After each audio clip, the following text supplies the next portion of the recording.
Before we get into the deep stuff, let's give some basics or some things I want to inquire from the others. Walk me through the Santa Fe Institute. What was it about the time of the math? And this was in the late 90s. So they're not going to hear me on this part, right? We're going to do it both ways? It will not be on the video, but we do have you recorded. Fine. Remember, when you're answering on these questions, I'm not in the shot, and they're never going to hear my voice. So a little bit you got to repeat in your answer, you got to repeat what my question was. Oh, a little bit. Okay. Santa Fe Institute. Why, when you're at the top of your game on Wall Street, do you decide to finance, which was at the time, or endow, or become the donor or sponsor, however you want to say it, for what was considered the most cutting edge group of mathematicians in the world? Action.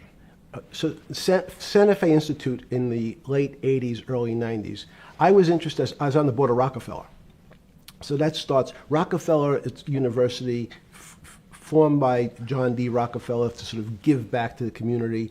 It's east side of Manhattan, except it was old. It was sort of old-fashioned. They were talking about medicine, and medicine by itself was, again, subject to the ideas of science. They were trying to use science to find cures for disease.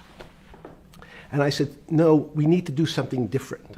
We need to start interdisciplinary work. In most...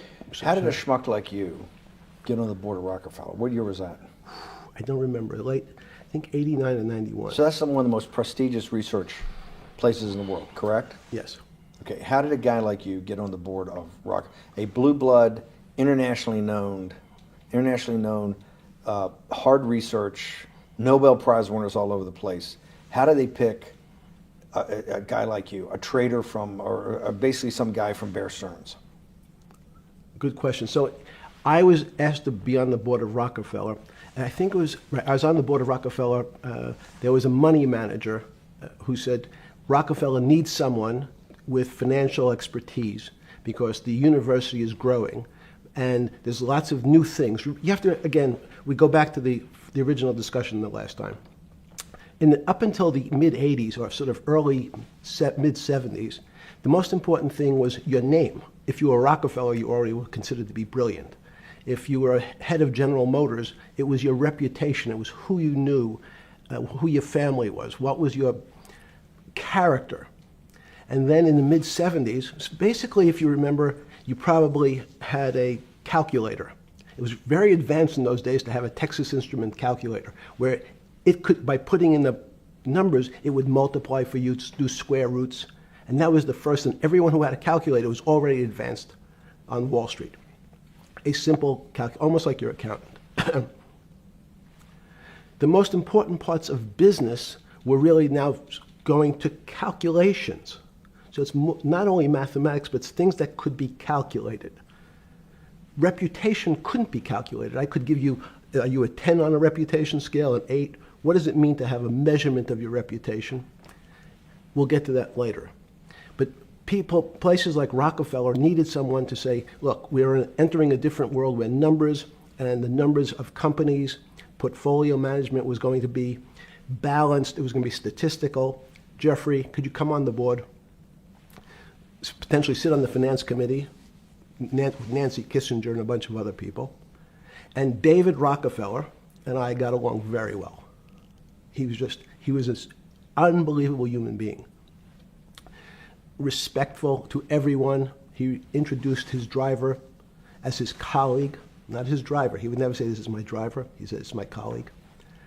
And David started to explain to me world politics. So David would say, Jeffrey, money is going to be sort of the most important things. People don't understand money. You seem to have this knack for money. I said to David, tell me about your life. What was the worst and the best part of your life? So David said, when I grew up, everyone knew I was a Rockefeller. They didn't know that my father told me he would not leave me a dime. No money. But every time we went out to eat, me and my 5 friends in school, they would leave me the bill. They would expect me to pick up the check because I was a Rockefeller. And he said, I was chairman of Chase Bank. And he said, I remember like it was yesterday, one of the headlines in Time magazine said, David, please fire yourself. So he thought that there was a world that existed that would be a combination of both politics and business and leadership. What do I mean? He formed something called the Trilateral Commission. The Trilateral Commission is some spooky stuff. People said it was some of the people that, the Illuminati, there's some mystery about it, people that ran the world. It was politicians, but David said most countries, the politicians get elected for 4 years or 8 years, separate from the royal families in England or in the Middle East. Someone's there for 4 years and then they're not there anymore. The most important people to have stability and consistency would be businessmen. So he formed this Trilateral Commission of businessmen and politicians from 3 major continents. So it was the North Americans, the Europeans, and the Asians. So he said to me, would you like to be on the Trilateral Commission? Now, I was 30 years old, 32 years old. I said, great. And he said, well, you have to fill out this application so they have your bio. And I looked at the list of people, and it was Bill Clinton, former president of the United States, Paul Volcker, every great leader in America, the Asians, the Japanese, and with a very long description of their history. And they asked me to fill in what I would like to have written. And I wrote Jeffrey Epstein, comma, just a good kid, which I thought was funny, nobody else did. So in answer to your question, at that time I recognized around the world that monies and currencies were not really well understood. But again, it was only numbers. So numbers, and I'll get to the fact that it was bad thinking. Numbers are very good. Are most people that you meet, even on the Trilateral Commission, when you meet most people, do you find most leaders financially illiterate, economically illiterate? Most political leaders don't come out of a background of finance. Most political leaders come out of a background of being popular. So in some of the countries, in some of the African countries, for example, they might have been a military person. They were a general. In some of the African countries, they might have been a disc jockey. Or in our country, they would have been an actor. The knowledge of money they don't have expertise, they have no degrees in finance. They really, and this is one of the major problems, their expertise, if they have any financial knowledge, is of their own checking account or bank account and filling in their own taxes. So many world leaders who don't really have a financial underpinning make fundamental errors when it comes to money on a country or institutional level. Let me give you an example. If you, Mr. Bannon, if I said your assets increased last year, you'd say, that sounds pretty good. And I'd say, what does that mean to you? You'd say, well, I have more money. I guess I'm wealthier. I'd say yes. And if your debt increased, would you feel wealthier or poorer? You'd say, well, I don't want to have increased debt. I don't like the idea of that sound, increased debt. Now, that and world leaders understand when their assets go up, they feel better. However, institutions like banks, things that people don't really understand are financial underpinnings of banks. When I say your bank, Mr. Bannon, you have the Bannon Bank, you doubled your assets. Sounds good, but what does it really mean? It means people owe you more money. You don't have any more money. What? Yeah. A bank's assets are how much it is owed by other people. That's crazy. So if the bank goes from $2 billion of assets to $10 billion, it means people owe it an additional $8 billion, but their assets have gone up. So the terminology of assets and liabilities is different for banks. It's not natural. And what most people, and you ask questions about world leaders, there's many people, I think your old boss Mercer understood, there's a fundamental part of money which is called fractionalized banking. And fractionalized banking is something that finance people understand, and the people on the street, and when I say people on the street, that's where I was when I started on Wall Street, would find it impossible to believe. Impossible. Why? Bannon Bank, I give you $1, just one single dollar. In our system of banking, I would say, okay, Steve, I gave you $1. How much could you lend out to your friends?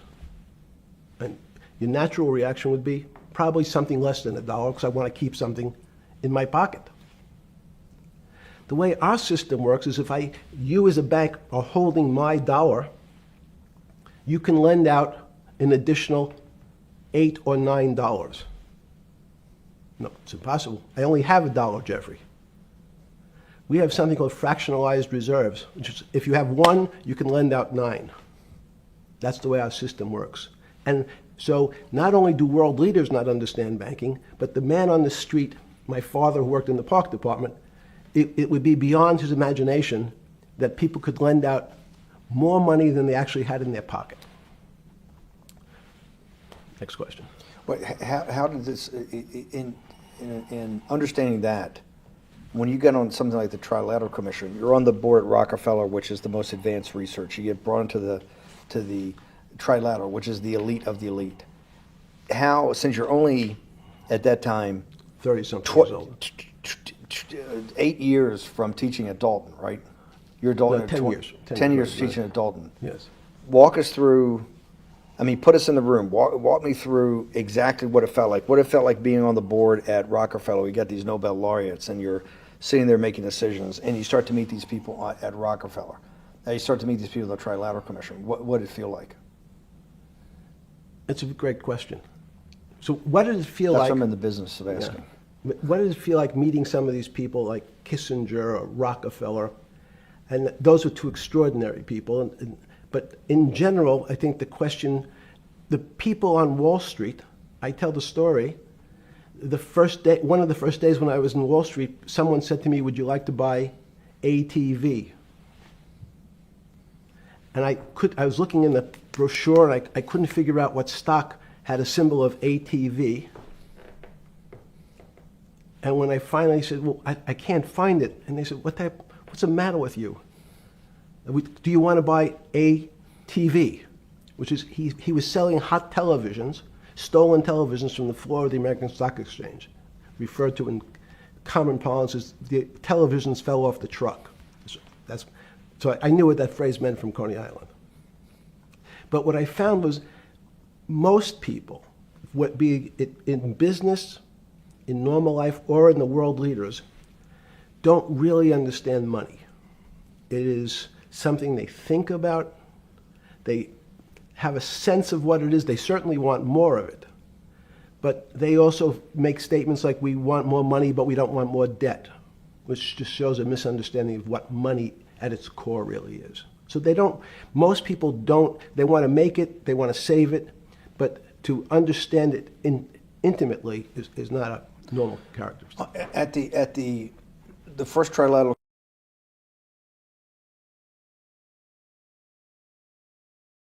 or something? Yeah, good. You're good. Just give me approximate. You joined the Trilateral I Commission. think it might be And we'll be able to show we'll pull down the chart of where your name was, but just give me roughly when it was. I think it could be 90. I don't remember. Okay. Let's say early 90s. Yes. When you got on the Trilateral Commission and had the first, do you remember where the first meeting was? It was in Tokyo. In Tokyo. And at what hotel? I would like to say the Hilton, but it's probably not. And it's a 3-day, 4-day? Give me some 3-day event, and it walk was me through the whole thing. Speeches. It starts with a dinner. Just walk me through it. It was boring. You couldn't possibly think it was boring. It's bullshit. It was boring. You had to be stars in your eyes. No. Did you fly over privately? Yes, but it wasn't my plane. So it didn't count? No.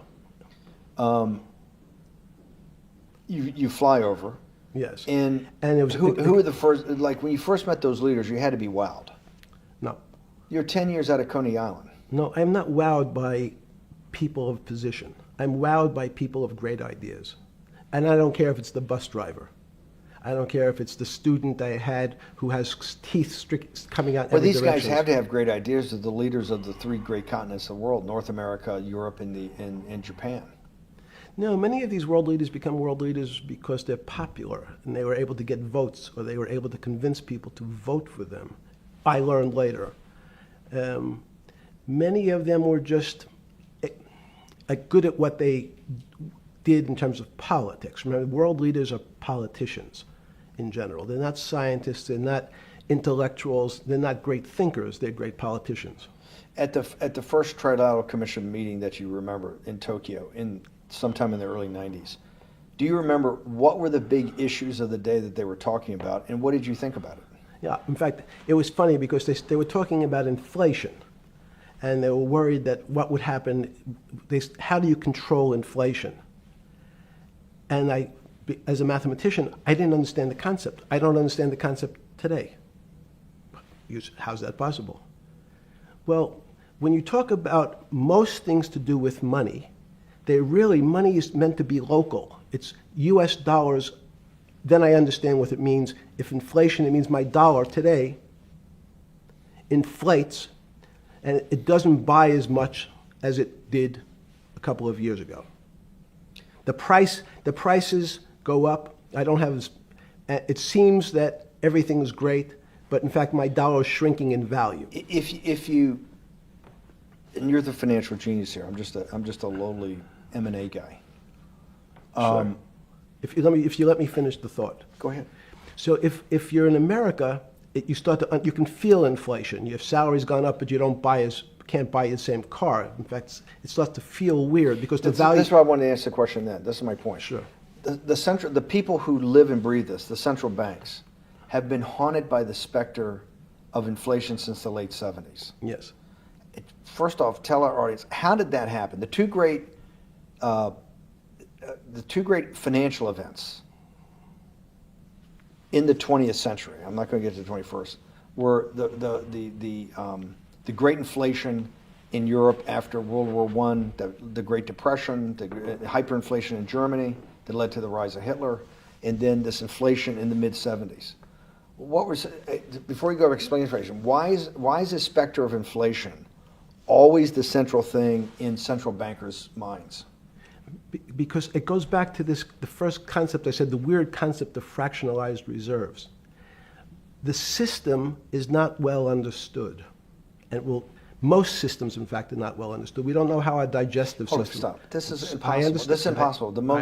The world banking system, the world currency system, the world monetary system Yes. has to be so well understood by the Greenspans of the world and the Bernankes of the world and you, right? The currency traders, the guys making billion-dollar bets every day, the legendary guy on Wall Street in the late 90s, Salomon Brothers. Lou Ranieri? No, the guy that wrote the money. Michael Lewis? Marius Poker? Yeah, Lars Poker. Who's that about? That great trader. Lou Ranieri. No, it wasn't Lou, the guy that ran the desk. That eventually ran the hedge fund that went long-term capital. Yes, I don't remember. Who's the guy? I want to say, I don't remember. I'm sorry. Lou Ranieri is big, but Yes. those guys have to understand the system perfectly. No, they don't understand the system. They understand the local part of the system. So, for example, why is not only inflation, most bankers are terrified if the public understood that the bank really doesn't have their money at any one time. It's one of the things during the Depression, there were runs on the bank. The reason the banks don't keep much money in the actual bank is they assume that not everyone's going to want their money on the same day. So it's not really the fear of inflation. The fear is a run on the bank. Everybody wants to take out something that doesn't really exist. Inflation is tied to interest rates. It's a more complicated example. But when your money doesn't buy the same amount of product this year than it did last year, if it buys less and less, like it happened, you used the term hyperinflation. There's certain countries that are not managed well, like in Africa at the current, A $100 billion bill, $100 billion bill in Zimbabwe is worth 1 American cent. That's the perfect example of hyperinflation. It goes up, it doubles every day. So people are afraid that their value in the system starts to break down. But so if I said to you, does your doctor understand your body system? You'd say, well, I hope so, because I want him to keep me healthy. But you could have a kidney infection, you could have a heart attack, you could have a broken knee. There's lots of pieces of this system. And in fact, when you ask the question, very few doctors understand your entire body. There's a specialist for your knee, there's a specialist for your polynoidal cyst, there's a specialist for your head, and now we have specialists in different areas. So and I'm going to get to your first question about Santa Fe Institute. The world economy and your body are both comprised of little systems interacting with each other and making one big system. This is what's stunning for all the little guys out there, the populist movement, the little guys that haven't had a pay raise in 30 years. They think that these elites, have everything. The guys in the room making the decisions, the party of Davos guys. You're sitting there, you don't think many people today really understand the complexity and really all the moving pieces and how they interconnect to the world's financial system. No, not only don't they understand the complexity, and that goes back to Santa Fe Institute was an attempt of trying to see if there was a way to mathematize, formularize, or algorithmically understand what the term complexity means. That goes back to the original question. Complex systems are complex by definition. But there's not necessarily, it's not one level of complexity. We might say, well, our fingers are complex, the movements, the muscles of our hands, but it's not as complex as the blood system.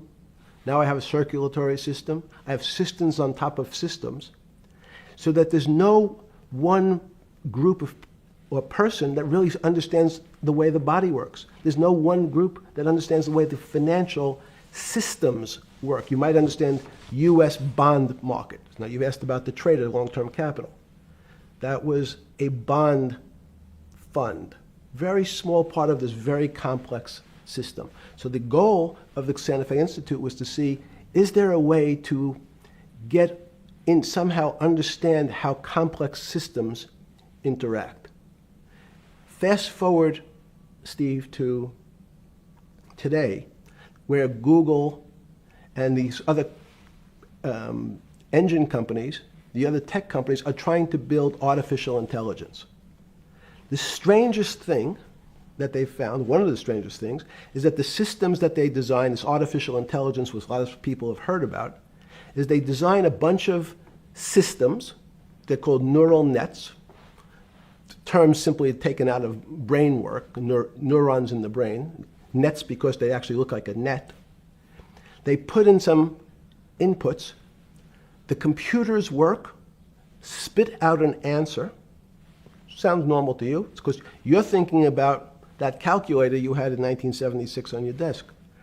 When you ask the person who designed the system, how did it come to that answer? How did your neural net, can you show me the calculations? They say, no, we don't know. We don't know how the thing we designed actually came up with that answer. That's pretty strange. They take the same neural net now and they put it in front of a video game. No learning, nothing. They said to the computer, they say, sit in front of your video game and learn how to play. It seems the computer learns better than any human in history, faster than any human in history, beats any human in history, but when you ask the designer how did it do it, no one knows. It just did it. So that's the first little touch of things that we already have gotten to a place where we don't understand it, and we built it. On Sunday afternoon, September 14th, 2008, where were you? Sorry? It was the night they put Lehman Brothers in bankruptcy in London. I was in jail. Seriously. Yes. So the financial crisis of 2008 happened when you were in jail? Yes. Oh, this is going to be so amazing. This is going to be so amazing. I take it you didn't have your Wall Street Journal dropped off to you in the morning, your Financial Times. No. How did you hear about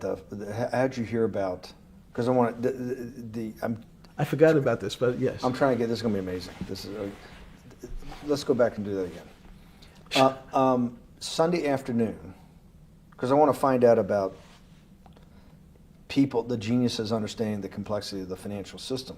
Because I think the best example we have is the financial crisis, the crash of 2008.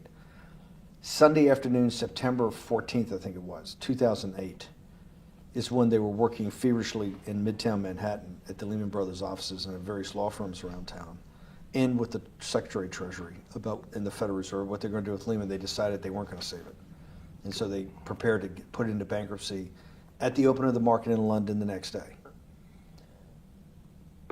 How did you hear about what was going to happen to Lehman Brothers, and what did you immediately think when you heard they was going to be put into bankruptcy?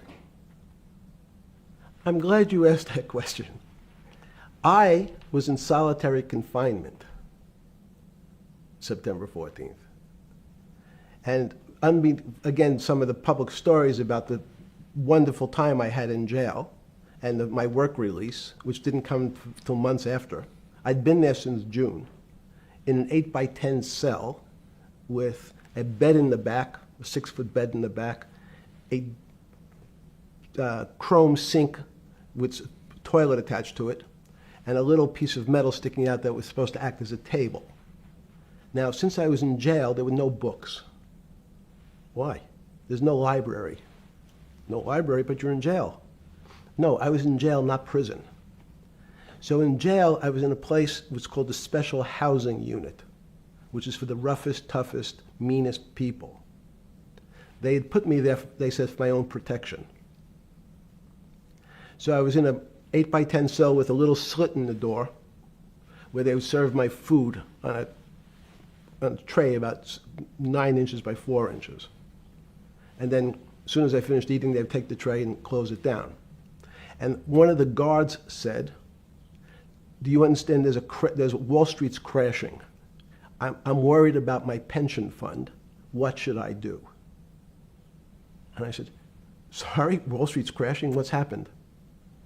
And he said, there's some crisis and some companies are going bankrupt. I said, are you sure? And he said, yeah, it's all over the papers. We're all terrified we're going to lose our life savings because we have either a 401k or our pension funds. We don't know anything about money. Mr. Epstein, can you tell us, like, what's going on? Am I going to be able to afford my children's education? Am I going to be bankrupt like this company called Lehman Brothers? And there's another company in the front page today called Bear Stearns. Oh, no, I said. Why? Because that's the company I was a partner in. And in fact, that was a company I had a very large investment in. So, as a great story, I didn't have my Wall Street Journal, but in the early mornings, you're allowed to make 2 phone calls, collect. And when you pick up the phone, you can dial a number, and when the person picks up, they say, you're getting a call from the Palm Beach County Jail. Will you accept reverse charges? And the person either says yes, and the call goes through, or the person says no. The person I had called was Jimmy Kane, the president of Bear Stearns. And I said, tell me what's going on. And so that my knowledge of the financial crisis happened with Jimmy, who was at the center of the storm, telling me about what Lehman had gone under, and they were trying to figure out a way, should they bail out Bear Stearns?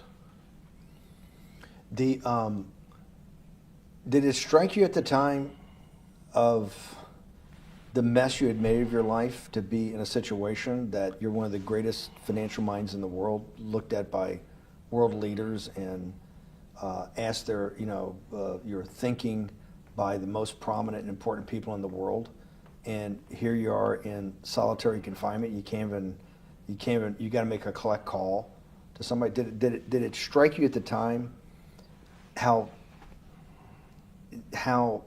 all the threads of your life had come together and put you in a position, or you had put yourself in that position? No. So it never struck you when you had to make one of your 50% of your collect calls that day, you call the president or the head of the CEO of Bear Stearns. The biggest financial event in your life is taking place, of which one, every important person in the world would be seeking your opinion. Number two would be a once-in-a-lifetime opportunity to apply your craft. Number three, it would be a once-in-a-lifetime opportunity to make money if you were smart, and obviously you're smart. You're telling me here, truthfully, that it never hit you at all of how you'd ended up in a place where you had to make a collect phone call from a jail cell that was 6x9 with a steel bed and your food being passed in through a slot. The question you want to ask is, who was the other call to? Okay. Who was the other call to? The other call was to my friend at J.P. Morgan, who was then, I didn't know it at the time, trying to buy Bear Stearns. So at one point, I had two phones. It was difficult because they're afraid people are going to hang themselves with the phone cord. So they don't actually come together and they're pretty short. So I was actually going between two phones talking to Bear Stearns and J.P. Morgan at the same time. So I found it amusing. And it never struck you about how to end up in a situation like this? No, that would be probably means I would be too self-aware. You can't possibly expect me to believe this. I know. I don't believe it. It's no, it Even can't- it can't as be- a- it can't- you're telling me that during that day, you never had a moment. You sat there and go, "What the fuck have I done with my life? That I'm in a 6x9 jail cell when I should be on a trading desk, or I should be in my $250 million, greatest townhouse in New York City, taking calls from the king of Saudi Arabia, the president of China, the head of Russia, the president of the United States, to save the world's population from a financial debacle." You honestly expect me to believe that never happened? You're suggesting I was sort of somewhat depressed, and how could this happen to me? I'm not saying depressed. I'm saying a moment of awareness of how could I get myself into this situation. No, I would just say how strange that this happens. Just, it's strange. I'm wearing a jumpsuit and flip-flops. What given color to was me. the jumpsuit? Brown. Brown, Brown jumpsuit. yes. I notice I don't see you in a lot of brown. No. Brown jumpsuit and flip-flops. Flip-flops, yes. With no access to books, no access to newspapers, No access to anything. You had lived on information. Except my Almond Joy bars. I had extra Almond Joy bars. Did you eat Almond Joy bars and things like that because you're afraid of what the cooks did to your food? Yes. Is that because of that you were in for the crimes that you were in for? No, it was just, in fact, I Is was... it because you're wealthy? Yes. How did you know that?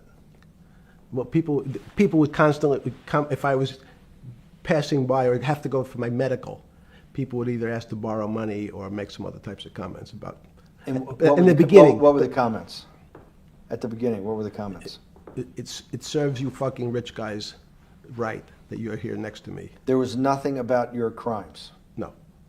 So all this rumor you hear all the time about people in prison that commit the type of crimes you commit, you're saying in your personal thing is not true. No. It was all because you were rich. Yes. And it was all because they wanted to borrow money. Or get advice.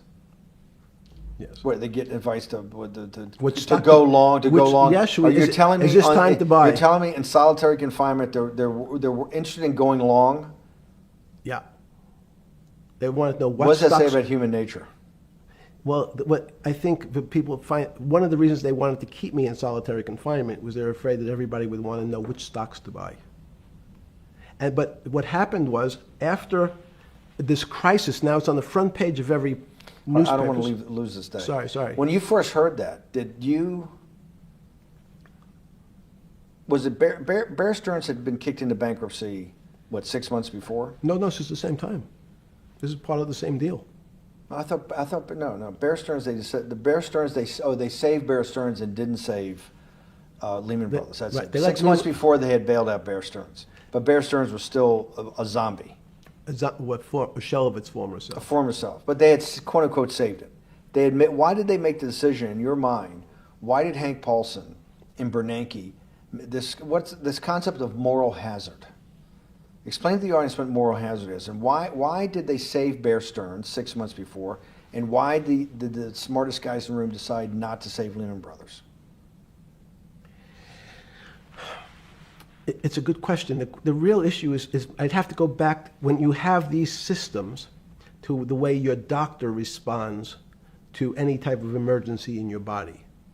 If they might decide to save your kidneys and let your gallbladder go because the gallbladder is less important to your overall system. If at that time, even it's not that long ago, the boogeyman was when said, well, what really happened? Jeffrey, what really happened? What is this financial crisis? And, some of the progressives and the right wing blame it on the banks. It was the banks' fault. And it's the fault of this very esoteric, unknown concept of derivatives. It was really the derivatives that caused this financial crisis because the derivatives got somehow out of control and in the Mickey Mouse. And that was the way you started your road to a billionaire went right through derivatives. Yes. But derivatives were not the cause. Derivatives were not the cause at all. It's like saying your hair was the cause of your heart attack because it was on top of your head. So what was the cause? There isn't, let me say, there's no one specific cause. These are system collapses. So many times when they have to make your death certificate, when you say, well, what did he die from? They'll say heart failure. But if you say, what was the cause of his heart failure? Well, he had low blood pressure, his sugar was high, he was diabetic, he had all these other problems. But they say, no, we need a word on your death certificate. Did he die from brain damage? Did he die from heart failure? That's the financial crisis. Many people said, well, what caused it? They wrote, like on its death certificate, derivatives. But derivatives are not a fundamental cause of anything. Was it Sunday or Monday? I take it was Monday morning when you made your two collect calls and you were talking to Bear Stearns on one hand and Morgan Stanley on the other. J.P. Morgan. J.P. Morgan. That was Monday morning. Did you, Jeffrey,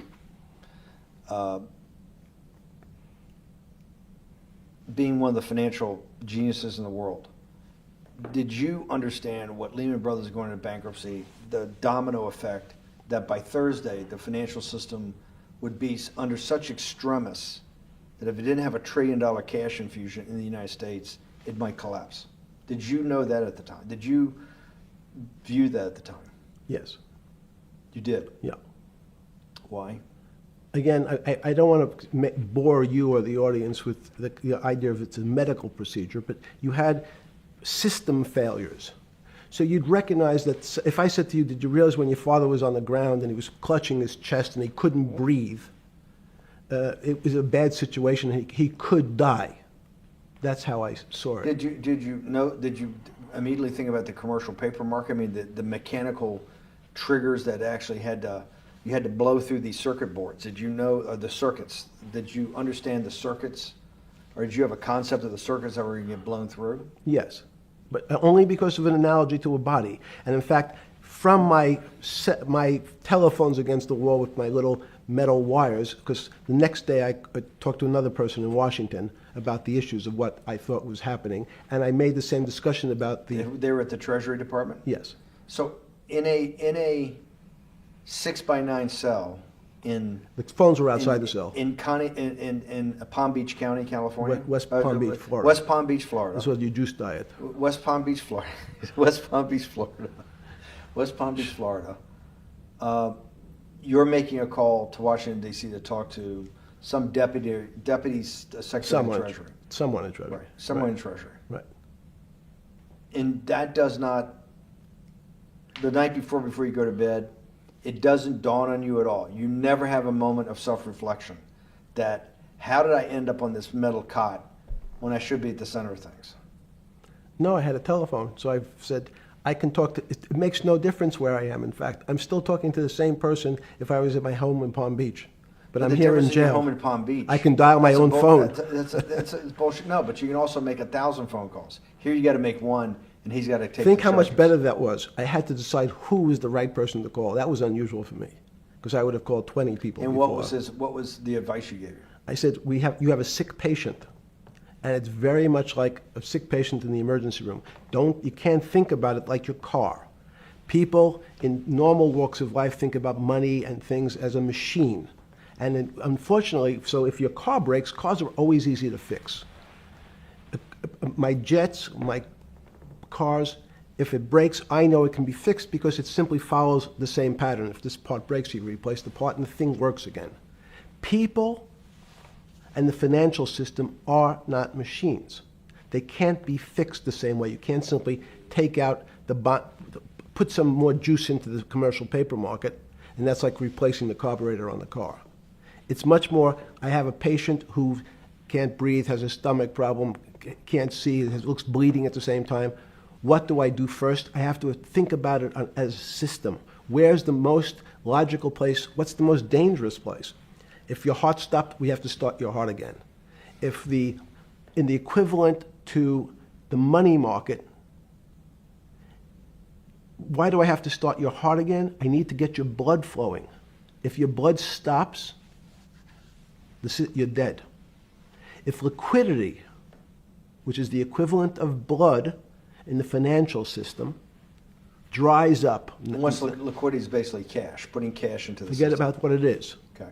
Liquidity is liquidity. It allows the system, it's the blood of the system. You need to pump blood hard into the body of the economy to keep it flowing. And if you're, especially when you're worried about someone dying, you're not going to be worried about the niceties of, well, you got the shirt dirty and there was some damage. Pump in that blood, keep that heart When you pumping talked blood. to the person in Treasury on Tuesday, the 16th, did you get a feeling as you were sitting in your 6x9 jail cell in West Palm Beach, Florida, that they were on top of things? No, you can't. It's impossible to be on top of things. There's no such thing. It's, again, the doctor watching the patient die. You hopefully have some confidence that he's seen it before. He recognizes that there are some steps he has to take first before he bandages the guy's finger or worries about what shoes he has on. So you hope that the people in charge, your doctors who are working on the emergency patient, have enough experience and, frankly, judgment to try to keep the patient alive. Did you think that they had those things, patience and judgment? They had pretty good judgment, and you needed a lot of luck, just like in the dead patient. You need to, hopefully you put that blood in and it's not too late. And you make some mistakes, but you have to know you're going to have to give it a shock. In the run-up to the September crash of 2008, Yeah. I guess you weren't occupied with finance. That whole summer, how long had you been in jail? Went to jail June 30th. So the entire summer. Yes. Before you went into jail, you were still very active in the financial markets. Yes. When I say active, you trade currencies every day, you trade stocks every day. When people, I don't do any- someone like you, or you give advice to people to trade stocks or trade currencies. I don't trade every day. I think that's, like Woody Allen said, you can't beat the bank. So I try to pick my spots. George Soros picked his spot when the pound collapsed. This would have been a great money-making opportunity that passed me by when I was in jail, but that's not how I think. In the run-up to that, in the spring of 2008, that's when Bear Stearns got in problems, I think, in the spring of 2008, and they decided to bail it out. Did the Bear Stearns guys talk to you for advice at that time when the big crisis in Bear Stearns? No, but see, again, unbeknownst to most people, and it's easy to blame people for the financial crisis, like you'd blame someone for giving your father the drink before he had his heart attack. But what really happened, the real enemy of the finance system was Bill Clinton. And if you ask me what and who caused the financial crisis, I would tell you it was Bill Clinton. Because of what Bob Rubin and he did to deregulate the financial system? No. Because as of the last time we had our 60-minute interview, you talked to me about home ownership. and you asked me whether everyone should own a home. And I told you, no, it's too risky. So the financial collapse of 2008 is because of hardworking African Americans, Hispanics, and whites who wanted to have a ownership stake in the society that all rests on their shoulders. They're the culprits. No, not at all. Okay, then I didn't say they were the culprits. I was pretty clear it was Bill Clinton. Okay. Why was it Bill Clinton? Because Bill Clinton wanted to get votes from those people. And he sold them the idea that instead of renting in a house, and historically the values of houses have gone up, and he said, you guys in these local communities who haven't been able to afford a house before, I'm going to show you a way. I'm going to give you a way, because I'm sure I'll get your vote, that you can own a house, because I want your vote. So what we're going to do is I'm going to let you buy a house, Mr. Bannon, when you really, you're right on the border, maybe, or not even on the border. Your credit is not good. Okay, let's be honest. And it's not my fault, it's not Bill Clinton's fault, but if whatever happens, at the moment your credit score or whatever it is, your credit's not good.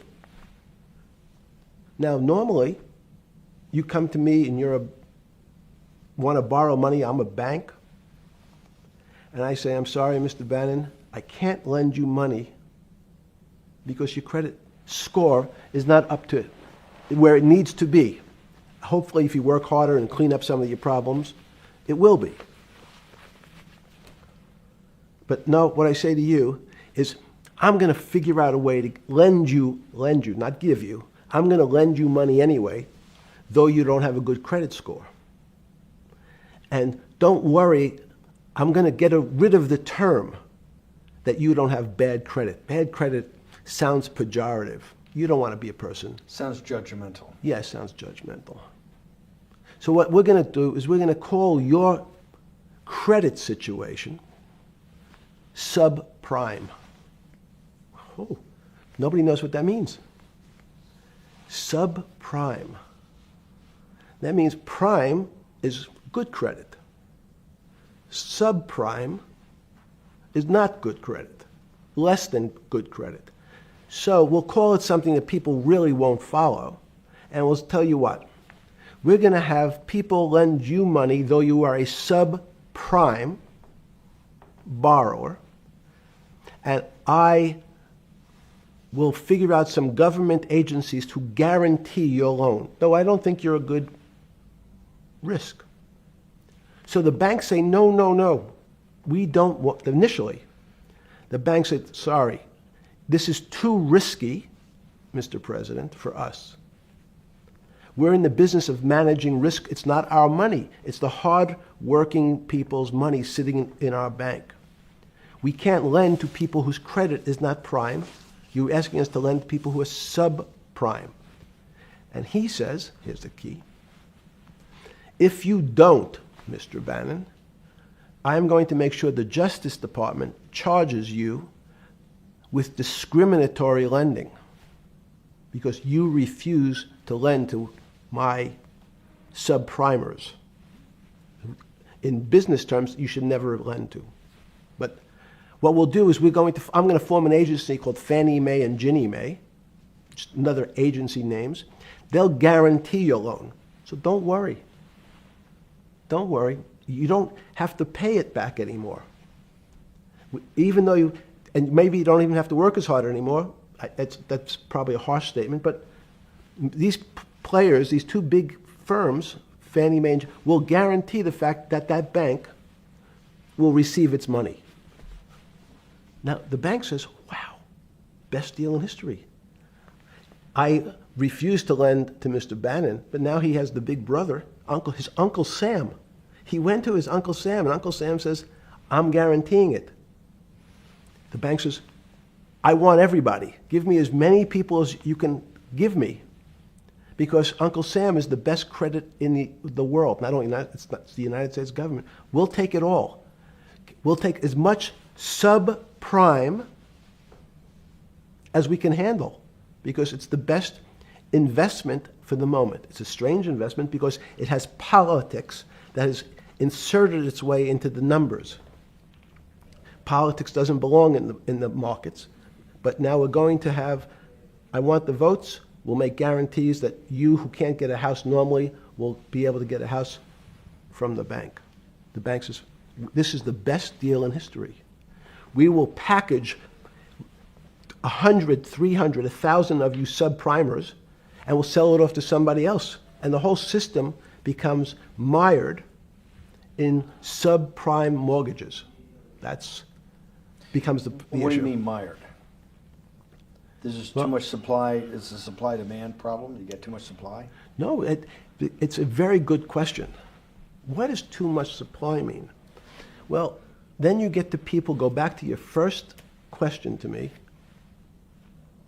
government leaders. Government leaders know if they're good, and they can do mathematics, they can balance their checkbooks. So certain people in Congress said, well, how do you value these subprime mortgages? The banks say, we've been valuing them the same way we've always valued them for the past 20 years. The accounting firms, there's something in this country called GAAP accounting, which is a standard type of accounting.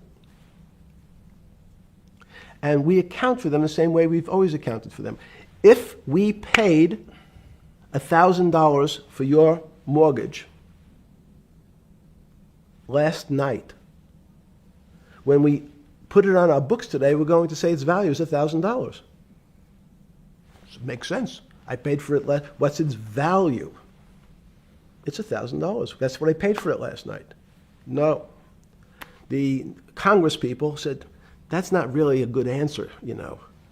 That doesn't give us confidence that you know what you're doing. Because what happens if you have to sell it tomorrow morning? Something's happened and you have to sell it. Remember, there's kinds of stress tests. Would you be able to value it at what you paid for it the day before? And Wall Street says, that's not the way you can think about this. This is crazy. We always value things at the cost from the day before. And they changed the accounting method, in essence, to say not what it was worth yesterday, but if I have to sell, what would it be worth? That's impossible. So what happens is every bank now has to value something they bought yesterday at lower than they paid. Never before in 20 years did they have to do this. So something they bought at 1,000, on their books was 1,000, is now 990. That starts to, you asked the question about what did I start to think about. Something's 1,000 and 990, this person now has to value it at 980. When did you first start to get nervous, understanding Bill Clinton in all this? Did you change glasses? Yes. Okay. I changed shirt. I saw that black. Are you okay with the? Yeah, great. I think we're going to have all kinds of changes. I'm experimenting. Yeah. Okay. When did you get a feeling? Did you ever anticipate, before it happened, something like 2008 could happen? No. How could that be? Because it's the word, I can beat it to death, is that it's very much like would I anticipate I'll have a heart attack tomorrow? Unlikely. Was 2008 a heart attack or a stroke? Debilitating. It's a better, it was both.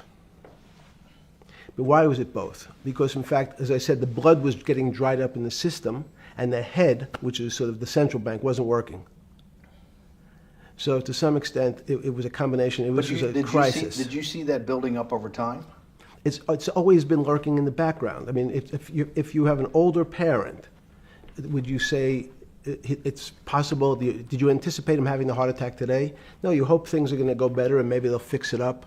The system was getting too complex, and it wasn't based on derivatives, because what people keep forgetting, and as I was just explaining, Wall Street, and in many professions, including Wall Street makes it sound complicated.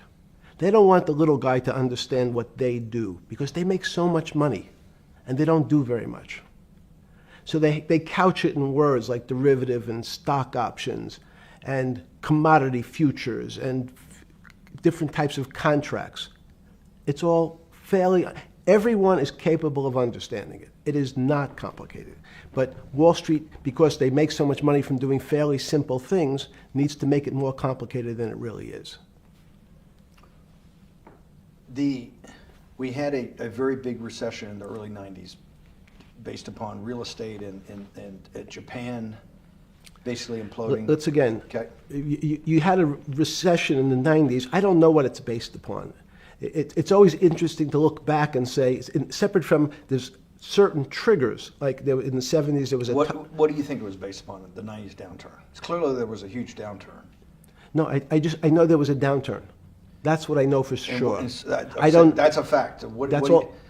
Everything else is sort of speculation about why did he have that? I understand that, but Sorry. there's some speculation that has 0% probability of being true, and there's others that have 90%. In the range, when you look at the range of alternatives of what could have caused it in 90, and what I'm trying to do is get you all the way up to 2008. Look, you're the smartest guy in the room, right? You know that. Do you think there's anybody in the world today?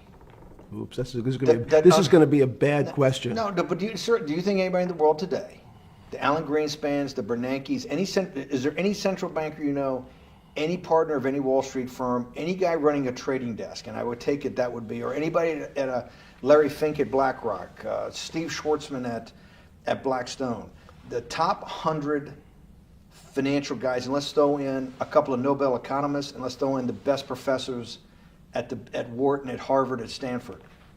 Do you think that there's anybody that understands money or understands the world's financial system as good as you? There must be. But it doesn't come to the top of the head. No. Okay, fine. Now It's that I've gotten that, let's go back to 1990. In that arc from the fall of the Berlin Wall to 2008. Good. We started with the implosion in Tokyo of the Japanese economy, Japanese financial markets. We had the huge run-up in internet stocks, right? We had the implosion of that in 2000. The bankruptcy of Drexel Burnham in 90. Mm-hmm. Implosion of Japan, huge run-up in equity markets for the internet, implosion of the internet in 2000, 10 years later roughly. Mm-hmm. And then this run-up through the Iraq War and all that, the run-up to 2008. Every 10 years, it seems like, we're in some sort of 10 years before the 1990s was the 70s. You sound like an astrologer. Okay. And not a financial person. You're supposed to be a mathematician. It just seems to me a pattern of every 10 years. That's misleading. That's exactly right. Because people like to see patterns. People like to see patterns where there are none. So a pattern of a financial crisis every 10 years is just in my mind. Yes. Long-term capital that had to be bailed out back in the late 90s when everybody panicked. And that wasn't that bailout today would look small, and it was $5 billion or was $30 billion. Businesses fail all the time. But long-term capital, the Federal Reserve stepped in. But I'm saying people go bad. Things go bad all the time. Yes, you're correct. The audience is watching this, the little guys, they go bankrupt all the time and nobody gives a shit. You know why? They're a little guy. But when long-term capital management goes bankrupt, or Bear Stearns goes bankrupt, or Lehman Brothers goes bankrupt, people care because it's an unfair characterization. Why do you say that? Because again, it's the complexity of the situation. If you think about you have a complex system. You have your body. Now, in fact, the little guy is my finger. This is. And Bear Stearns is your heart. That's correct. The banking system is my heart. The system, I can't risk my because remember, it's not only my. You haven't been able to name. Hang on. You haven't. Hang on. No, hang on. I was trying to hang. I wanted to see if the hang on worked. No. You haven't been able. You're not good enough yet. You're like junior wizard trying to do it. You haven't. Yes. I'll say, since we can't name another guy that's as good as you. There may be a couple out there. You're not bragging. You're humble. It had to be sometime. Please tell me there was some time before you went to jail and basically got cut off from daily information in the summer of 2008, that you started to get very nervous that this complex system, that something was deeply wrong? Okay, first, let's go back. When I say no one understands the system better than I do, it doesn't mean I You always understand. sound like a doctor. You're afraid he's going to get sued for giving a thing. Yes, you're not, no. gonna, you're No, not no, taking no. on any liability. There's no contingent liability here for yeah, your no, answers. no. But the word understand is the problem. Okay. I don't understand the system. So I don't understand the financial Will you system. please stop? You cannot sit here and Yeah, tell no, me. no. What we just went through, I'll go through again. The hedge fund managers, the money managers, the central bankers, the commercial bankers, the heads of the investment banks, the heads of all the trading desks, the top economists, and I'll throw in the business school lecturers at Stanford. Of all the top 200, 250, you can't name at the top of your head the guys are at least at your level. You have to understand it somewhat. No. Sorry. We all don't understand it. No one understands it. It's a miracle. It's that's part of the problem. It's impossible to understand. That word understand simply means if this happens here, that will happen there. It's predictable. Understanding means it's predictable. It's not predictable. That's the problem. In complex systems, that was the fascination. Is there a way to tease out some level of predictability? So even No. In fact, you would ask the question. It's a great question, which was it a stroke or a heart attack? Now, most people don't know that before they were going to have a stroke, they had a stroke. They just have a stroke. Do they understand why? In hindsight, you go back and you can make lots of explanations. It might sound good. And if you're talking to the working man, you're using language that he'll never understand. It's complex. So he, just like going to his doctor, he says he has a gastrointestinal problem or he has diverticulitis, as opposed to saying, you had a stomach ache, you ate bad food. People don't like to say it in normal, everyman terms. The system had a stroke, but we don't know why. But you just, okay. Hardworking people, and there's a great social benefit, would you not agree, with having people having ownership in the system? When you say ownership in the system, it doesn't mean. Let's start over. Okay. So flip Sorry. over your phone too, because Yes. I don't want anyone to see Yes. what's on your phone. So maybe flip it down or something. Yeah. Yeah, who knows what the fuck comes up with that phone? That's correct. We don't want to send you. KSA. I can't not believe I've got the magic moment when you're in fucking prison or jail, wherever the fuck it is, It's in crazy. solitary. Now, there's a funny part to that we missed, which is Oh, said. go ahead, tell it. The funny part is what you asked me. Is there anything funnier than that? No, For black humor, it's I don't make any black comments. Sorry. You asked me what I was wearing. That's right. You're too wrapped up in the Me Too movement. Yes. So I was wearing a brown jumper and a brown pair of pants given to me by the jail with the word trustee on the back. Because you had qualified to be a trustee? Well, the funny part was it was spelled Trusty. So I wasn't really sure. I'd been a trustee in many different operations, but it was the first time it was actually printed on my back and spelled incorrectly. Probably had a higher level of being a trustee at that than you had at all the boards that you were trustees, right? Yes, right, because as the trustee meant you get two devices to clean your toilet as opposed to one. Yeah, but it also meant that you had some sort of personal fiduciary own responsibility for oneself, right? In the jail? You mean? Well, that's what being a trustee is. That's where they give you two. Yes, you get two cleaners. I was a trustee in the jail because I was able to teach some of the kids to help them get their GED. So that's how they gave me a trustee job. There's no time. I got to go back to this because I'm like a dog with a bone in this thing. Yes. You can't. There's something deeply fucked up with you.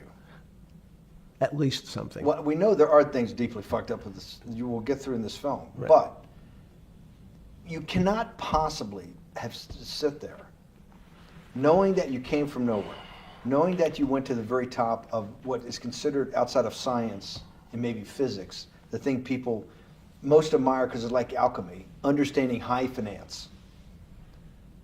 To sit there in what will be the defining financial crisis of our time, like Black Friday or Black Yes. Monday, whatever it was, in the Great Depression, and be there at that exact moment, triggered in part by a firm that you used to be a partner in and knew intimately well, and it created much of your initial net worth because of, and know that you couldn't, someone who lives on a phone, right? Yes. Because you do live on a phone, right? Correct. You had to make just 2 collect calls. You cannot tell me sometime during that day you did not have that conversation with yourself of how the fuck did I do this to myself to put myself in West Palm Beach in a 6x9 cell with a metal fucking bed with a brown shirt that said trustee spelled wrong. So did I find it amazing that I was there? That's a Not better- amazing, and I don't want to say it was not funny. Oh, I thought it was. I wasn't funny. Right. But Not I- amazing. no, it was incredible. Incredible in what way? This- Incredible, like how do I do this to myself? No. It's as incredible as me sitting here in this house. They are both just 2 sides of the coin. That's how I think about it. That my life today is incredible. Do you consider yourself a stoic? No. I consider myself a hermit. Stoics are not very happy. Being a hermit then, being in that 6x9 cell, being in the cell qua the cell was not the problem, right? Correct. What was the problem? The eating the almond joy bars. Because you couldn't eat the food. No, right.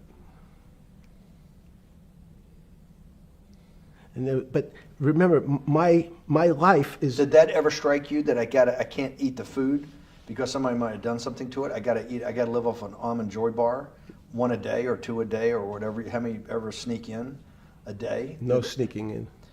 Your 1 almond joy bar, it did not hit you at some time? How the fuck did I do this? No. Let's go back to the spring of 2008. Were you so wrapped up in your personal issues at the time you were not spending enough time on the financial markets, or were you deeply involved in the financial markets like you normally were? In No, the spring of 2008? I was involved. So we're saying that the smartest guy in the room didn't see it coming. No, of course The not. bankruptcy of Bear Stearns, you just thought was a Bear Stearns problem. You didn't see it as systemic.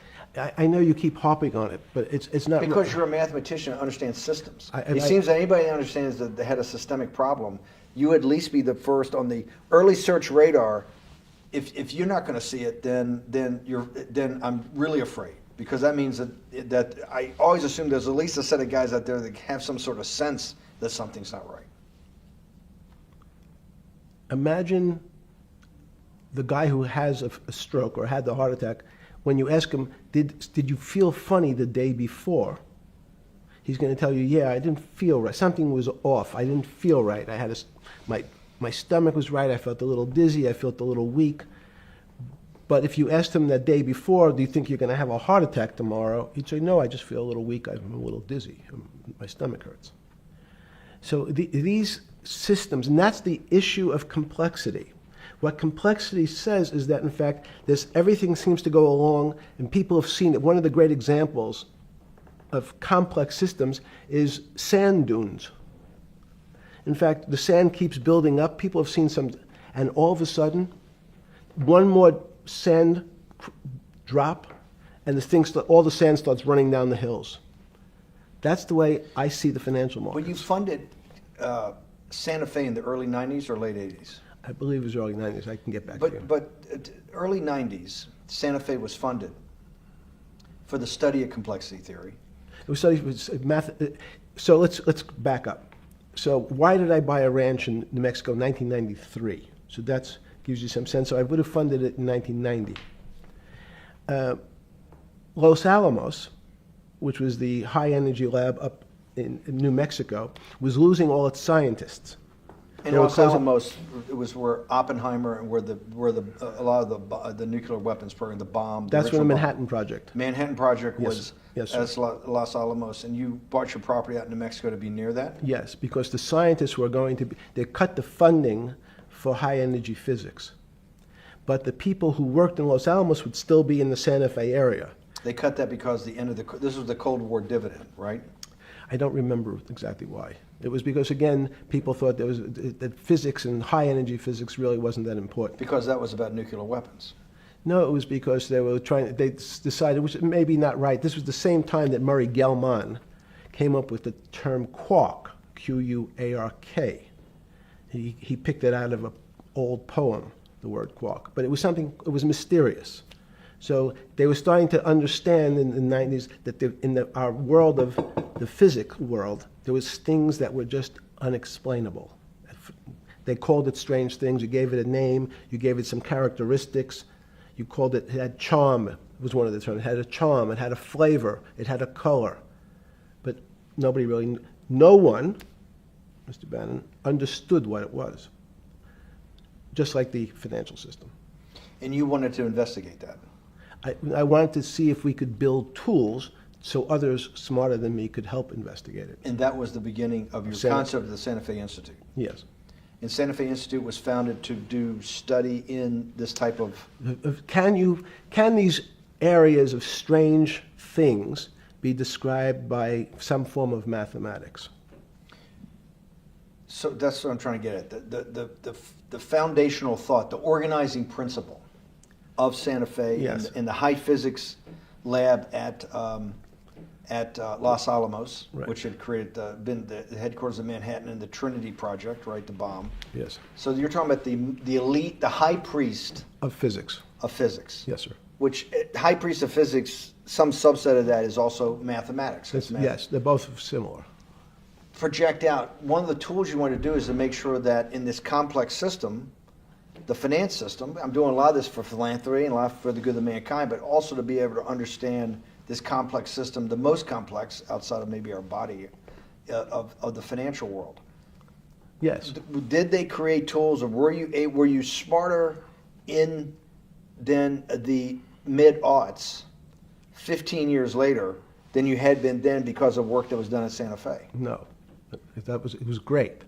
But in fact, most of the money, most of my philanthropy in the area of can you describe things that appear to be unexplainable by mathematics, and can you fund people who have new ideas?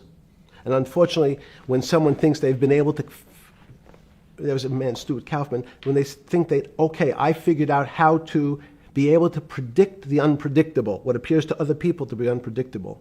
But my system, in those days it was called genetic algorithms, can predict what things will happen, and they all want to make money. So they use their systems to try to figure out, they know they have figured out the way to make money because they figured out the unexplainable. They try, they go bankrupt, and we start again. So with a cold view, what I've come to realize is that the attempt to mathematize, formularize, or what in your prior work, to understand what really is, in today's world, still unexplainable, is impossible. They're miracles. Your first head of Santa Fe was Christopher Langdon, I think. Langdon from Australia. But Murray Gell-Mann was the funder. He was the rock. Yes, he was the rock. He was a Nobel Prize winner? Yes. Yes, and a wonderful guy. He came out and helped us with the Biosphere 2 project.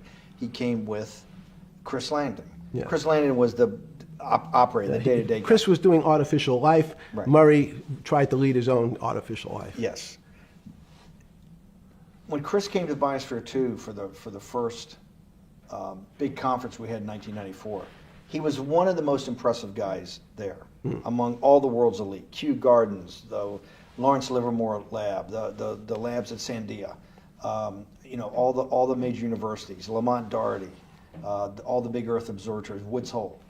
What set Langdon apart, I thought, and the reason I invited Santa Fe to be part of it, was Langdon actually made a presentation that everything, and he was making this to scientists, a lot of marine biologists, a lot of people that are just beginning, Wally Broker and people who were just beginning the study of climate change, at that time called global warming.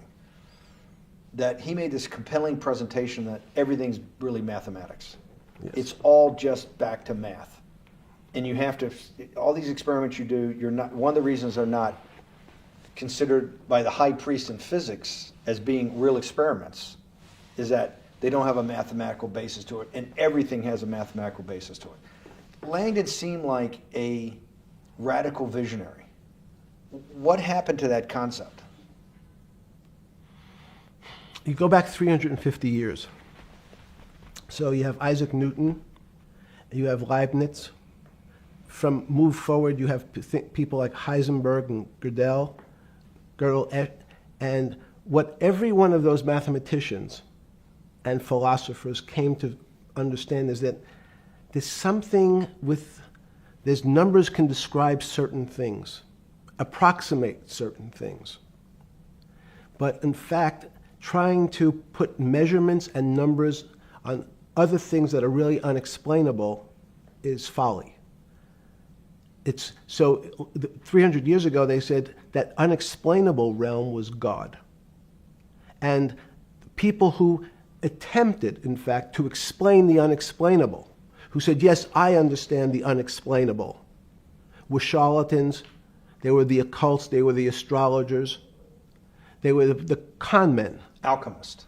Yes. Well, no, alchemists was, in fact, they believed that there was a way to transmute one metal into another. In fact, they always wanted to see if they can create gold. There's no reason, if you think about it, they recognize that one metal is different than another metal because it has some additional pieces to it. It has additional neutrons or protons or electrons. So because they thought it was a machine, they believed it was a machine, if I can take 5 protons and add 5, that gives me 10, I should be able to get gold. Move everything around inside these systems, the molecules transmute one molecule into another, and if this molecule I've transmuted it into is gold, I'm a rich man. It's back to money. But there's something strange happens. Isaac Newton says, this is really weird. If I want to push a ball on the table, I have to touch it. Maybe I have to blow on it. But I actually have to push one side of the ball or the book to move that side. I'm pushing here, and obviously this thing is what appears to us humans to be solid, so it moves as one thing. But the only way to get something to move was to touch it or put a force against it. Okay, seems to make sense. Everybody has that experience. I want to lift a glass, I lift it. If I want to push a ball, I push it. If I want to pull a ball, I pull it. But he recognized when the ball fell off the table, it went in a different direction. How's that possible? Nobody pushed the ball down. And he said, this is crazy. Why did the ball go down? I didn't push it. I just let it go. So someone's pushing the ball, because I know that I am confident that the only thing that gets something to move is with a force that pushes. So there's a force that's pushing the ball down. In fact, he called it gravity. He measured how fast it was pulled, but never was able to explain why it happened. How is it? What is gravity? It's this. Everybody says, well, why did the ball fall to the ground? Because gravity took it. But what's gravity? That's, as Feynman would say, that's the name of the thing. We have no idea what it is. This goes to Santa Fe. They were trying to explain the unexplainable. Can we measure? Can we figure out a way to predict the stock markets using these types of chaos complexity? Before we get there, let's walk back through it. Let's go back to Newton. Sure. Pre-Newton and then Newton. What did Newton solve that for millennia up to Newton had not been solved? And then I want to go forward all the way to Santa Fe, what they were trying to solve. Let's start with just 2 or 3 of the basic guys, but let's go with Newton. What pre-Newton, it was what? And then why is Newton such a genius? In the, I think mathematically they told me one time, I've seen there's been 115 billion people roughly that have lived on the earth. And of that 115 billion, Newton. Are you sure that's a number? That sounds a lot very high. We only have 7 now.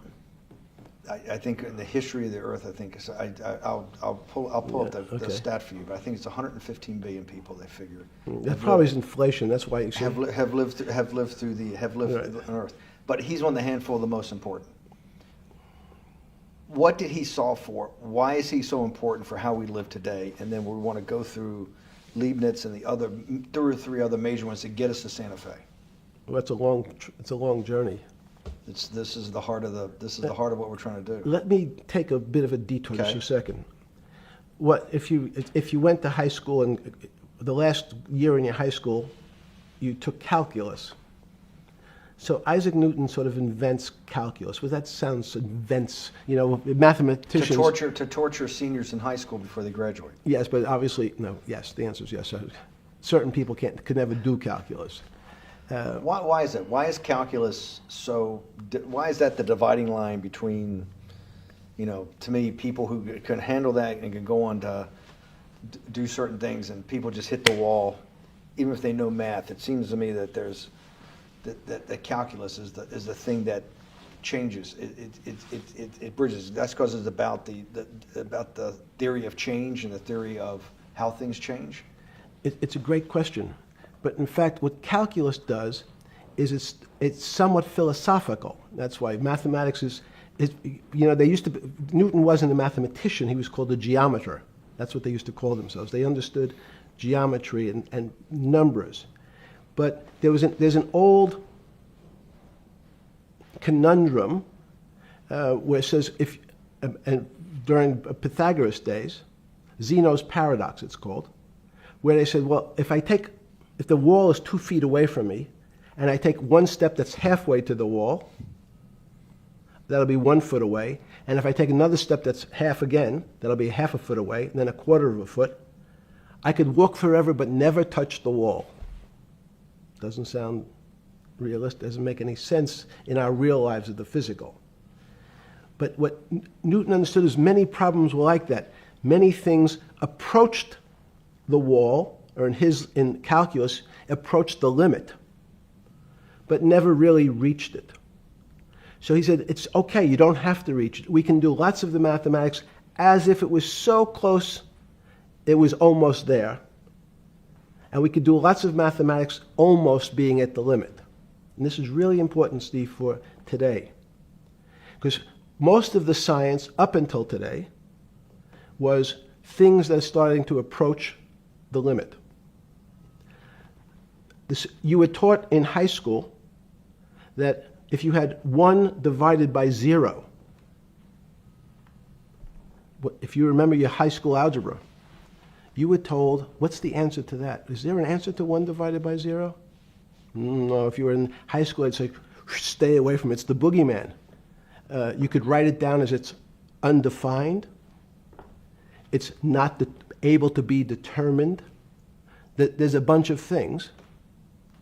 But in fact, 1 divided by 0 is a strange things happen. It's a world of the strange. And what I'll explain to you after is that when you get 1 divided by 0, you get into a world we don't know what happens. The answer is it's not explainable. We can call it things like undetermined. We can have a convention to say it's X, Y, or Z. But in real life, we don't know what happens when you are actually at the limit.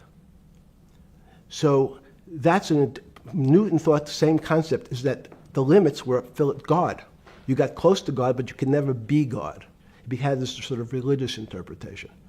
Okay, I want to go back to Newton. Why is Newton such a big dividing line in mankind's history? What is it about Newton? What is it about what he tried to solve? What did they not know beforehand? And because we live to a degree in a Newtonian universe, although I realized later subparticle atomic physics, but at least for a while it was Newtonian. So what's the dividing line? Why is he so important?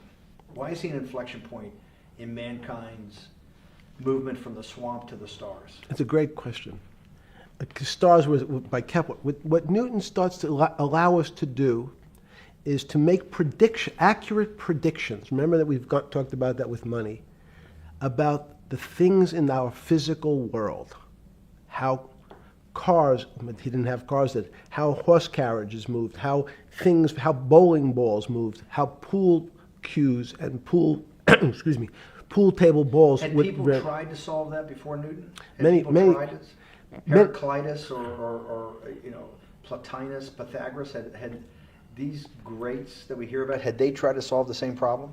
Not the same problem. They tried to again, what Pythagoras does, he starts to figure out this relationships in triangles. For example, everyone knows the a squared plus b squared is equal to c squared. That Pythagorean theorem, which is basically says these shapes in a triangle, each side of the triangle has a fixed relationship with the other two sides.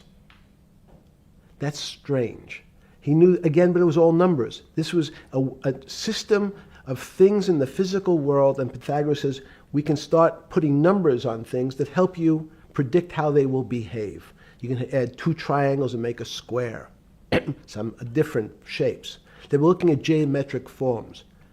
Newton says, well, I want to know how planets move. I want to know how things around me move. Can we find formulas? Can I find formulas that explain what I see in the physical world, how physical things interact and how they describe one another? Again, the fact that two things, two solid masses, for some very strange, unknown reason, unknown today, attract one another, no matter what they are. People have seen the experiment. You hang something, two little metal balls from a string, and they move towards each other. In fact, they move towards each other was very specific. So when you drop the ball to the floor of this room, Newton says, in fact, the room came up a bit to meet the ball. The room moved. It's imperceptible. You can't really perceive that motion, but they attracted each other with certain ratios. So he started to be able to measure things in the physical world. And that was great advances. It also, now you wanted to move very quickly. Unfortunately, most people, especially in the 20th century, 19th century, said, well, like Newton, let's measure everything. Let's measure people's behavior. Let's measure their psychology. Let's measure their health. You go to we could have my blood test. Let's measure everything. We measure Wall Street. Their voting habits. Measure, measure, measure. Can we put a number on how much I care for my wife? Can I put a number on how I feel? And we tried, unfortunately, we try to mathematize the finer things in life, and then recognize that there's things that unfortunately just fall outside. Schrodinger wrote a very famous book about what is life. He was trying to figure out a way, can he describe the difference formulaically between things that are alive and things that are dead? The answer is no. The things that are alive in my world are miracles, not magic. Magic has a bad connotation, trying to hide things. You don't believe in the spirit or the soul? That's what animates people, is your spirit or your soul. That's No. Have you ever seen someone die? When they die, their spirit leaves. Their soul leaves, no question. So in There's fact, no question to you about no that. question. There's no question to you that there is some animating life force within us that leaves when you're dead. Yes, in fact, I refer to the soul. This obviously is certain. The questions in the past, even Because during people would normally think you were soulless. So Thank you. But have you talk about you actually believe in it and have done some thinking about it is pretty shocking in its own right, isn't it? Well, again, mathematics. Leibniz thought. We Said, know Newton was at Cambridge, and he was the head of the math department, right? He's a professor, Yes, essentially. yes. But Leibniz, was Leibniz a German professor? Yes, but what Leibniz said is the soul is so strange because God took chemicals, which is simply the material, like tables, and he somehow made this material able to have a thought. How strange is that? Not only does it have a soul, but some way it was put together that this material substance is able to think. So when you say to me, it's obvious to everyone that there's such a thing as a soul. Now, if you're part of the Charlatanville, you'll try to explain it to people. The soul I describe as the dark matter of the brain. Why is it dark matter? Because in high energy physics nowadays you hear terms of dark matter, dark energy. Again, terminology. It's a complicated term. Why is it dark matter? Because we can't see it. That's all. What do you mean you can't see it? Well, somehow we see something moving towards this area of darkness. Something, I can see this thing. This appears to me to be empty. It's just black. But I see it being drawn this way. So I say, well, I know if this were matter, that would follow that equation. If this was solid, it would explain the way this particle moves. But I can't see anything here. So I'll just call it dark matter. And I'll say, I don't know what it is, but it behaves as if there was something there. The soul is obvious to everyone that there's something different between things that are alive and things that are not alive. But we have no idea what it is. It's currently unexplainable. I believe we need an entirely different system of analysis to try to figure out. But Sorry. No, with Newton, with all his alchemical studies and things he worked on the spiritual side, Leibniz had just talked about the soul, Schroeder talked about what is life. If a modern scientist or someone that you funded at MIT or at Harvard or one of these things talked in those types of terms, they would be considered to be a wingnut today, wouldn't they? They would not be on the path for tenure, right? Unless they were in the philosophy department. This is exactly my point. We're talking about three of the greatest mathematicians in mankind's history that have really changed mankind. Talking like this, what happened? How do we get to a situation where they could not be in the high physics, they could not be in the mathematics department or working in high energy physics? Good, it's an easy answer. Newton was a combination of mathematician or geometer then and philosopher. And as time went on, those disciplines seemed to move apart. We had philosophy, some of the philosophers can't do math, and some of the mathematicians. And again, mathematicians often break into two categories. People that solve problems, those are more like geometers in the old days, just problem solvers. And then there's thinkers, theoreticians. They're more like the old movement towards philosophy. But neither one of those two groups have been able to figure out why something is alive as opposed to something that's not alive. No one's been able to describe what the soul is, but we all know it exists. And I think what we need is science is a bad word. I think science only describes the things we already know about the physical world. In fact, there's an argument that the physical world that we see has been created out of our systems of mathematics.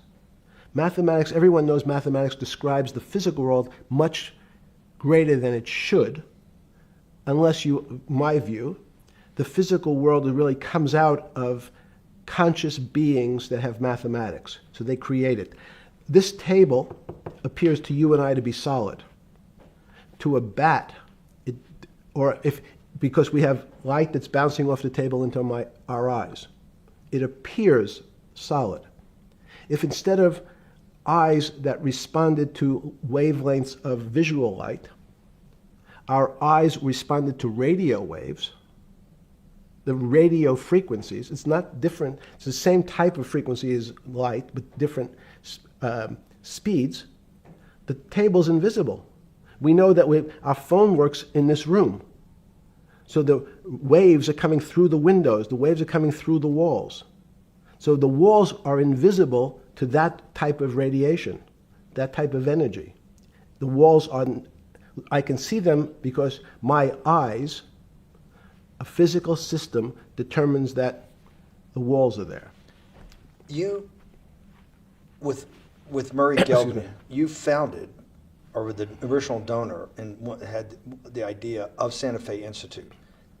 In 10 or 15 years later, that effort to study the complexity of systems mathematically. Yes. Was It's a essentially total failure. Yes. A total failure. Total failure. Why is that? It's the failure of science because, in fact, if to some extent science doesn't describe romance. I don't know why I'm attracted to somebody. I don't know. People are attracted to each other, and everyone has the same feeling. They've seen someone walk in the room, and they say, "Oh, that person gives me a creepy feeling." Science has tried to describe. Science doesn't describe what creepy feelings means. They just know it's a creepy feeling. I think women as I said the last time, have an intuitive sense. What is intuitive? They have intuition, they have feelings, and they're able to deal in the realm of things that men, especially men like myself, find unexplainable. Women have intuition, men see things a bit differently. Men want to measure everything. Women are not really that interested in measuring. In what you're saying in macro terms, you actually think science, mathematics, maybe ultimately technology is moving to that more intuitive. I think science and math are old-fashioned. And unfortunately, people are still taught that they have to learn algebra in school and certain things in school, as opposed to learning to have an emotion. Is this what Larry Summers was trying to get at? Maybe he didn't say it perfectly enough, but what he was trying to get to in that system, the systems we study today, the way mathematics is either taught or understood, that women just haven't gotten up to the highest realms of engineering or physics or mathematics because of that. And you're actually implying that there's a either new branch of science, or we've hit an inflection point like in Newton that's going to go in a Newton took mankind in a different direction because he was able to measure. Then you had subatomic, non-Newtonian physics later. Are you saying that you think there's another developing field that's coming up that may take us, I don't know how many decades to get our hands around, but that's what's evolving out of this? Yes. Yeah. In fact, I think that mathematics, it's not the end of science. Every year someone says it's the end of, we can't discover everything. There's lots to discover with relationship to the physical world, but we know a lot already. In respect to the unexplainable world, we almost know nothing. Women, again, sense it. And instead of Larry Summers, I won't digress too much, but Howard Gardner early on said, there's not one form of intelligence. It's not mathematical intelligence. There's emotional intelligence. There's kinesthetic intelligence. There's this argument that I reject that black people are less intelligent than white people. It's not true. We know, for example, that if I was in the forest and I had to run from the lion or figure out a way not to be eaten, and my competition is a local African, I'm the one who's getting eaten because they have the intelligence to deal with their local environment. So it's just different. It's not better, it's not worse, but there's many differences amongst different types of people. And so people have different intelligences, and they excel in some intelligences usually, and less so in others.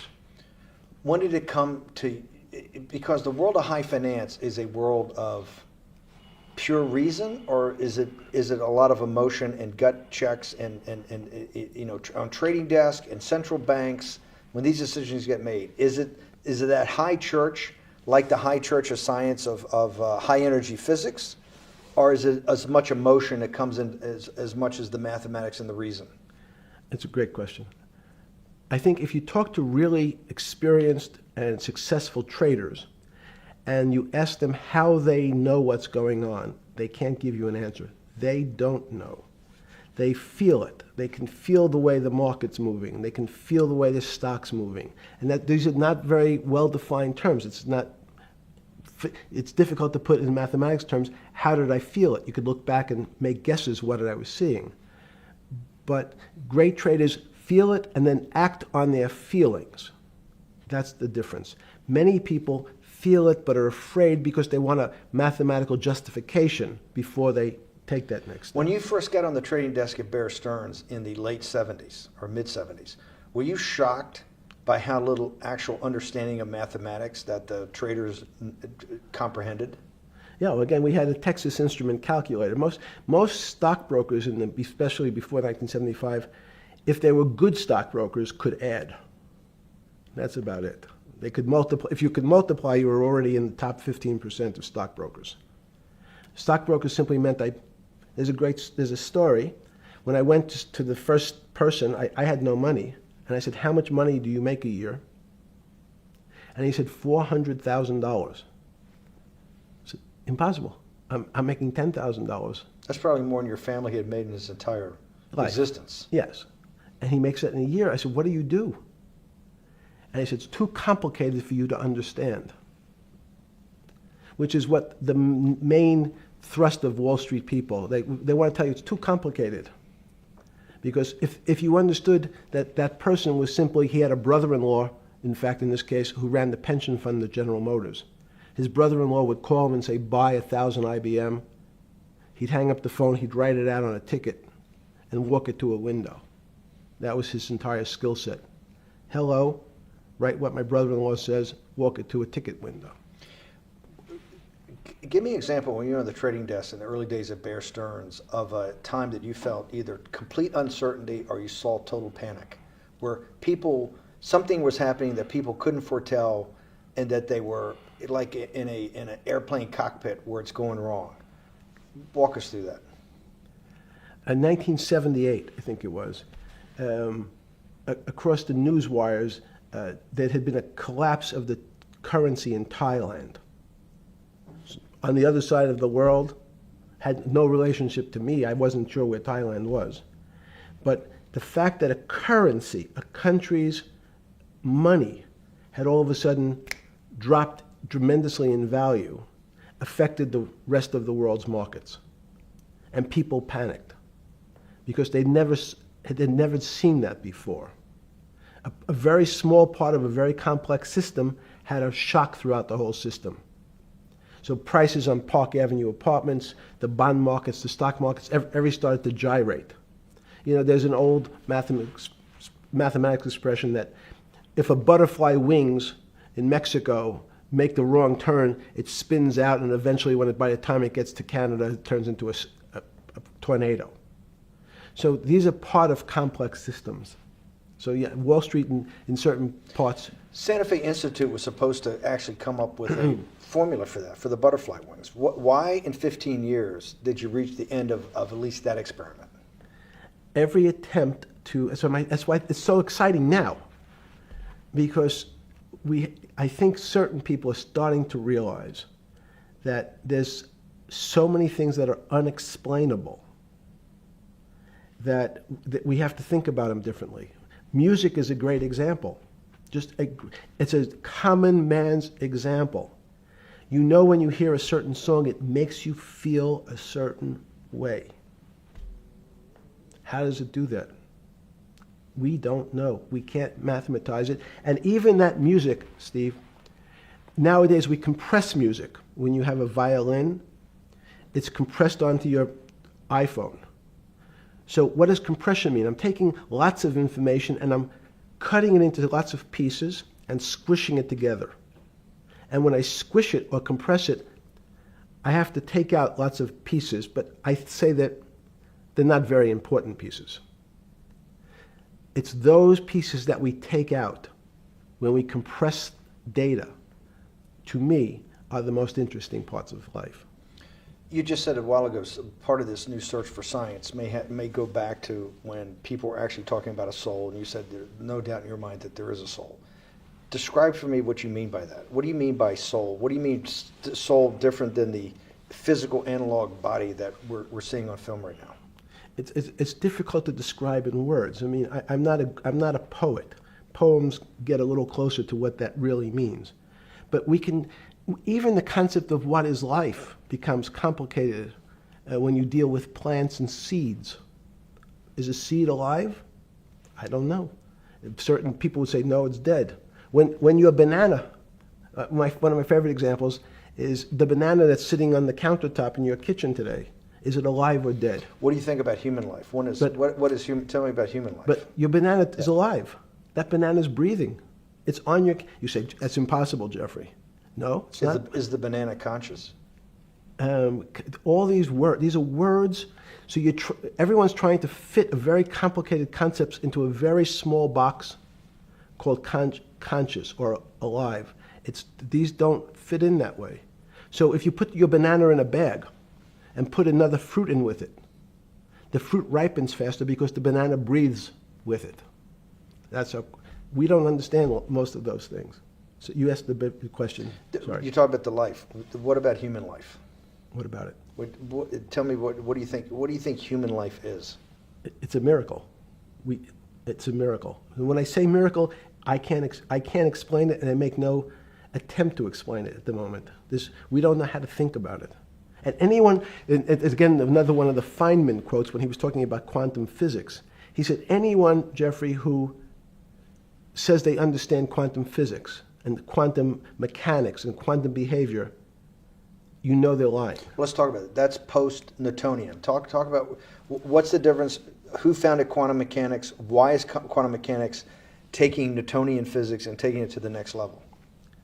It forms a much broader category. Let's go back to this desk. You use the thing of Newton using this desk. Why can't Newton's theory explain everything? Why did subatomic quantum mechanics or quantum physics have to come in to explain this? Well, so let's go right back to square one. Why is it called quantum physics? So quanta is a word that simply means packet, small amount. So it's quantized. So we recognized, when we recognized that this table appears, another very complicated word, solid to us, it's really made up of molecules or atoms. And atoms, we've given lots of names to what some of the behaviors. If you were in school, when you and I were in school in the 50s, the model was a little center thing in the middle, and an electron went around and around it. It was seen as a ball that went around and around it. And as we started to look at, say, well, let's see what this ball looks like. I want to be able to examine that little thing called an electron. We found that there was nothing there. There wasn't the thing. It was simply a cloud of energy that we can call an electron. So we already started to see mysterious things as we go into very super small quantities, quantum physics. So quantum physics started to go into the very small, and at very small distances, we see things that we can't explain. We just cannot explain. How am I doing on time? 4 minutes. Fine. And to summarize, no, sorry. Let's go back to human life. When do you think human life starts? It's not these. So you see, this is the question. You're asking me to measure something again. It's the disease. It can't be measured. You just hate making commitments. That's why I'm not married. I'm peeling this onion back a layer at a time. All your bullshit and happy target can't be measured like that. Is that to say measure it's a commitment. You don't even like a commitment when you answer a question. I don't As know. they say in golf, commit to the shot. I don't know what it means to be measured. You do know what it means to be measured. You're one of the leading currency traders, hedge fund guys, or stock market financial wizards. You're in the high priesthood of high finance. You certainly know how to measure. That's why you're a billionaire. Any other answer besides that is total and complete bullshit, and you know it. I know very few things. You know things can be measured. You measure every day. You weigh and measure every day. You weigh and measure people. You weigh and measure leaders. You weigh and measure economies. You weigh and measure politics. It's a very good. You weigh and measure. You weigh. Hang on. Your whole life, in fact, is measuring. So what you've now done is a great thing, is you've used the word measure, a mathematic term, in the common vernacular and abused it. So I don't even recognize what it means. It's so abusive to my field. Why? And let's go to that. In mathematics, measure means what specifically? There's no specific. It's an approximation, or giving something a number. Einstein said, we're not asking you to go to the ninth decimal point. You didn't say that before. No, you're not going to the ninth. I don't even. What if I say measure? How tall are you? You'd say, in your case, 6 foot. 6 feet. But is it 6 foot 1 inch? Give or take, between 5'11" and 6 feet. But what's that? So the question is, I want an accurate. I got Zeno's paradox. I don't even know what it means to measure you. Am I measuring the top of your hair, the top of your skull, and the finer, the more. You're being rabbinical. This is like. I shaved my beard off. I used to be rabbinical. No, my point is, isn't that going through the Torah where you're parsing every definition? No, so, however we broadly define measure, your life literally is about measurement, is it not? It's about putting numbers on things so that I can try my best. That you can call it whatever you like. If that Well, what do makes you feel better. What do you know? No, Because I I'm wanna trying to make you relate it happy. back to your scientific inquiry. No, even a number. People don't. A number is a complicated When did thing. you come? When did you come to this When did you come to this aha moment? Was when it was in your solitary confinement, when the biggest financial crisis in world history was going on, in your 7x9 jail cell with your metal bed and your two brushes because you were a trustee with the brown uniform on, trustee spelled wrong. Is that the moment of clarity that you had about science and Newtonian physics and everything that we can measure is really not going to be the way we go forward? It's going to be much more esoteric, emotional intelligence thing. Was that your moment of clarity? I wish it was, because it would make such a great story for this interview, but it's not. It's the fact that I lead such a privileged life to come across. But when did you? If it didn't happen then, when did it? Or did it happen before? I was then? going to hopefully Okay. get to the. Okay. I'm in a privileged position to have some of the world's smartest people come to my house and tell me what they think about different subjects, and I finally realized that the thing that they had most in common was there was this area, no matter how smart they were, that when I asked them the questions, they said they'd have to resort to a 500 or 1,000-year-old response to that question, which was, I don't know. You know who else found that out? Socrates. That's what Socrates kept doing, right? Socrates kept asking all the experts. He would go through, question after question after question, and realize at the end they didn't really know. They really didn't basically understand what they were talking about. And one of the things that people won't enjoy, it turns out that potentially one of the bad things to teach children is how to write. Writing, reading, and arithmetic was supposed to be, everyone's supposed to be taught. But writing forces you into a very narrow channel of thinking. You have to write in a certain form, in a certain way, in a certain linear pattern. So your thinking becomes somewhat narrow. The reason I brought up writing is one of the recent discoveries of mine with respect to Socrates, Plato, and Aristotle is they never wrote anything. They spoke, and people around who could write wrote. Socrates could think. So that was. Jesus of Nazareth was the same way, right? Never wrote anything. I thought he was a carpenter. He was a carpenter. Didn't he need like a little carpenter's tonight? I don't want to get that. But at least his written record. Right. One last thing. Sure. Thank you for having me to your house.